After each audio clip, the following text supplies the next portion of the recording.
Geneve Russell on the inside is the defending champion. Watch for her and her compatriot Salmon of Jamaica, who goes in 6. So, track action taking centre stage. It's quite cool here in the shade. Lena Nielsen will be fired up and warmed though by the reception from the crowd. Listen to this. Second in the national champ, she was knocked out in the heats in Eugene. Her sister anchored Great Britain to 4x4 bronze. Linda Ngunu of Cameroon studied in the United States, 4th in the African champs in Mauritius. Now to Jian Salmon, World Junior silver back in 2018, made the semis in Eugene. 23 years of age, she was 3rd in that semi-final. This is Yannick Hay-Smith, formerly of Jamaica, now represents Turks and Caicos. Hasn't gone inside 56 this season, might need to. Former heptathlete Portia Bing from New Zealand. She made the semis in Eugene. She was 5th in the World Juniors as a heptathlete. That was 10 years ago. She's broken the New Zealand national record twice this year. Geneve Russell, bronze in Glasgow, gold on the Gold Coast, and looking for a successful title defence here in Birmingham. Also knocked out in the semis in Eugene, but I mean the standard for that final at the world level was absolutely ridiculous, with Sydney McLaughlin obliterating her own world record. Right then, it's the top 3 coming back for the final. Russell, the defending champion for Jamaica, in 3. Bing of New Zealand, national record this year, in 4. Hay-Smith of Turks and Caicos in 5. Salmon, the very young, talented Jamaican compatriot of Russell's, in 6. Ngunu of Cameroon in 7. Nielsen on the outside for England in lane 8. Set.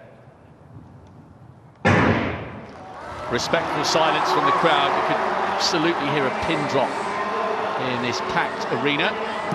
Salmon's gone out well, up onto the shoulder of Ngunu. He's looking at the Jamaican 3rd from the left-hand side, and already beginning to sweep through on the inside and eat up that stagger is the reigning champion, Geneve Russell.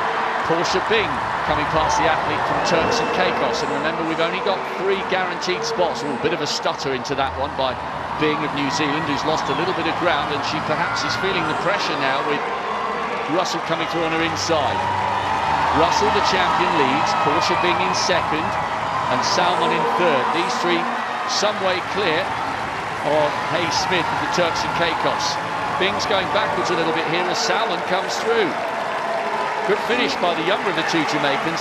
Salmon from Russell and Bing are our 3 automatic qualifiers, and a long way back was Hay-Smith of Turks and Caicos, who'll have to wait and see.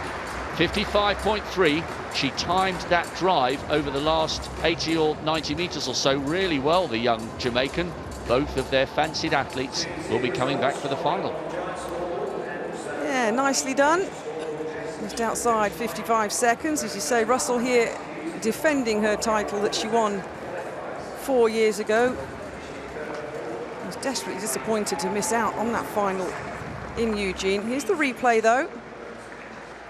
See England's Lena Nielsen out of lane number 8, announcing this week that she's got MS, so she's been battling with since the age of 13, which really does affect her performances. But this was good at the front. The top 3 athletes, the stride pattern needed, of course, 10 barriers. The women's hurdle height is 30 inches compared to the men's at 36 inches. We've had talks over the years, haven't we, in athletics about raising the height of the women's hurdles. And Rob mentioned that 50.68 world record by Sydney McLaughlin, a world-class 400-metre time, taking it into another stratosphere. But Salmon there of Jamaica. Job done, a Jamaican 1-2 in that first heat, along with Portia Bing of New Zealand. Getting their stride pattern right there, Rob, in terms of getting through qualification for that final on Saturday night. What do you think about the height of the barriers? I mean, bearing in mind how tall many of these women are, do you think they look like they're too low? No, I'm happy with them, to be honest. The 100-metre hurdle height for women is 33 inches, so they drop it down 3 inches for the 400-metre hurdles, but it doesn't mean it makes it easier for 400-metre runners with good base speed to be able to 400-meter hurdle. People expect that to happen, but my greatest rival was Marie-José Perec, along with Kathy Freeman, who had run 48 seconds for a 400, but looked like a baby giraffe when she tried to do a 400-meter hurdles. It doesn't translate that they're so low they don't matter.